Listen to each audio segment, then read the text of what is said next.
Telugu channel కి welcome.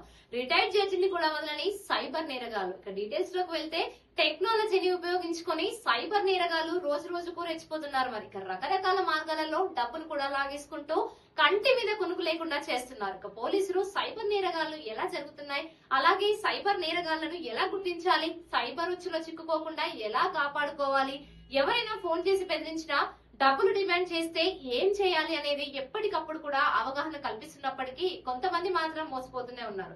ప్రస్తుతం digital arrest పేరుతో సైబర్ నేరగాళ్లు కోట్ల రూపాయలను కూడా దోచుకుంటున్నారు. అంతా కూడా అయిపోయిన తర్వాత బాధితులు పోలీసులనైతే ఆశ్రయిస్తున్నారు. మరి తాజాగా హైదరాబాద్ లో ఒక రిటైర్డ్ జడ్జినే డిజిటల్ అరెస్ట్ పేరుతో మోసం చేసిన ఘటన ఆలస్యంగా అయితే బయటకు వచ్చింది. మరి సైబర్ కేటుగాళ్లు తన నుంచి అక్షరాల 1.66 కోట్లు దోచుకున్నట్టుగా 73 ఏళ్ల విశ్రాంతి న్యాయవాది Malkajgiri police commissionerate cyber crime police station లో ఫిర్యాదు కూడా చేశారు. అయితే సైబర్ పోలీసులు వెల్లడించిన వివరాల ప్రకారం నేరేడ్మెట్ లో నివసించే ఆ రిటైర్డ్ జడ్జికి గత నెల 23వ తేదీన గుర్తు తెలియని వ్యక్తి నుంచి ఒక నంబర్ కాల్ రావడంతో ఆ ఫోన్ మాట్లాడిన రిటైర్డ్ జడ్జికి అవతల వ్యక్తి తాను ఒక సీనియర్ సిబిఐ అధికారి అని, తన పేరు దీపక్ కుమార్ అని పరిచయం చేసుకున్నారట.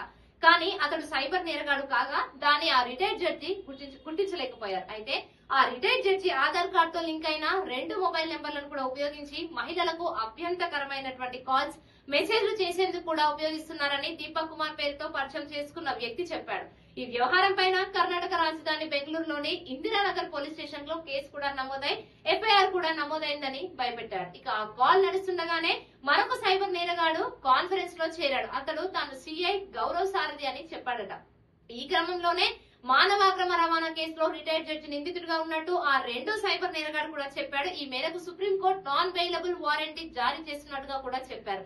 అయితే ఈ విషయాన్ని ఫ్రెండ్స్, ఫ్యామిలీ సహా ఎవరికి చెప్పొద్దని సైబర్ నేరగాళ్లు హెచ్చరించారు. మానవాక్రమ రవాణా, మనీ లాండరింగ్, దొంగతనం కేసులు ఉన్నాయని కూడా బెదిరింపులకు దిగి బ్యాంక్ అకౌంట్ వివరాలను కూడా ఇవ్వాలని వాళ్ళైతే డిమాండ్ చేశారు. ఇక ఈ నేరాలపైన విచారణ చేస్తామని, ఆ తర్వాత డబ్బులను తిరిగి ఇస్తామని కూడా చెప్పి ఆ రిటైర్డ్ జడ్జిని ఇద్దరు సైబర్ నేరగాళ్లు కూడా నమ్మబలిగారు. మరి ఈ కేసులో తనను అరెస్ట్ చేస్తారని భయపడిన ఆ రిటైర్డ్ జడ్జి అలా జరిగితే ఇన్నేళ్లు తాను కాపాడుకున్న పరువు ప్రతిష్టకు భంగం కలుగుతుందని భయపడి ఫిబ్రవరి 20వ తేదీ నుంచి మార్చి 2వ తేదీ మధ్య వాళ్లకు డబ్బులు కూడా ట్రాన్స్ఫర్ చేశారట.